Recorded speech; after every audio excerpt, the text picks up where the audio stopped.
जान गे छड़ा सकती है भाई सुन जान गे सुन मान गे गलत भाई क्षमा चाहे छी कहे छै छड़ा सब एकरा लोग दिल से जाय छै ओकरा एहन बात नहीं कहे छै हे भगवती जी कहने हटा कोरोना बीमारी धरा दिया सुन जान गे कहां रुचि क्या सुन जान गे दारू के मचल तोरा मटकोर में दिल गुना गेल परसो दिल गुना गेल परसो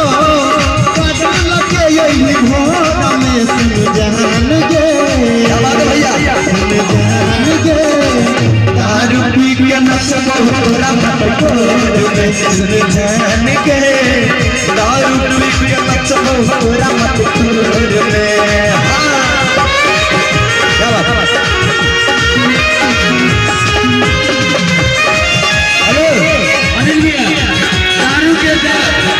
बंद लगा है गाजा कुछ ज्यादा चाले लगा ओकरे नाम खनी लग एकर इलाज छै कनी बर्दाश्त करू से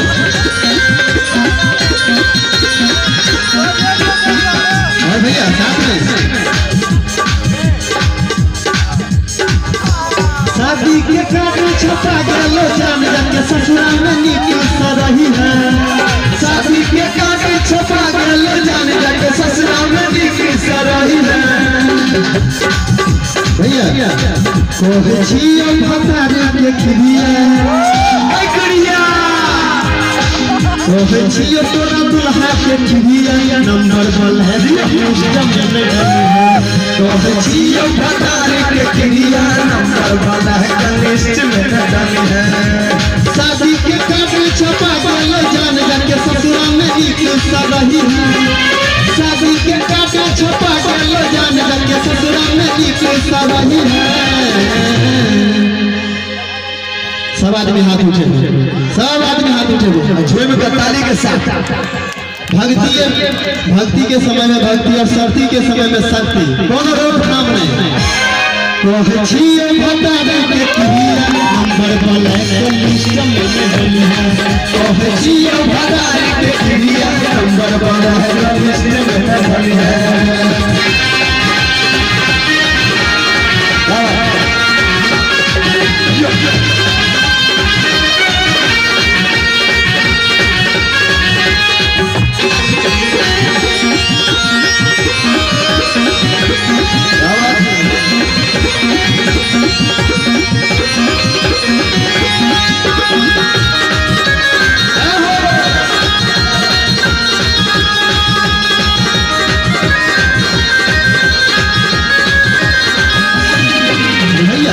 लड़का कहे किसे मिल जाई है जान कॉलेज के पढ़ाई में छुप छुप कर चला तो हमरा से मुलाकात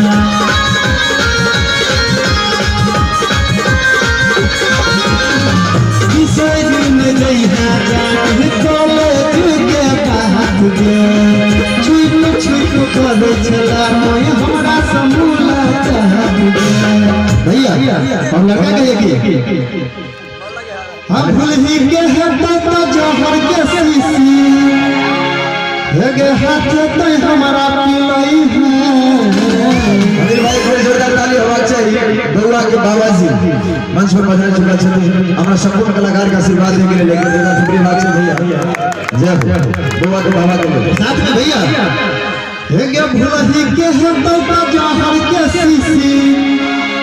हाथ तू हमारा पिलाई है कोहे छियो भतारे के क्रिया नंबर सिस्टम है कोहे छियो भतारे के क्रिया नंबर सिस्टम है शादी के काट छपा गेलो जान के ससुरा में नीक रही है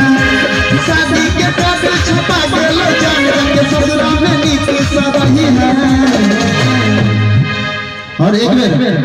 गाना के एंडिंग में अपने सब आदमी आठ देवे, सब आदमी ताली बजेबे, साथे साथे गावे भैया सब कहां सामने उठे तो मजा आता है। हाथ उठा के कहे छियो भतारी के दिया कहे छियो भतारी के दिया नंबर वाला सिस्टम में डली है छियो भतारी के दिया नंबर वाला छियो भतारी के दिया नंबर वाला एक बार जोरदार थपड़ी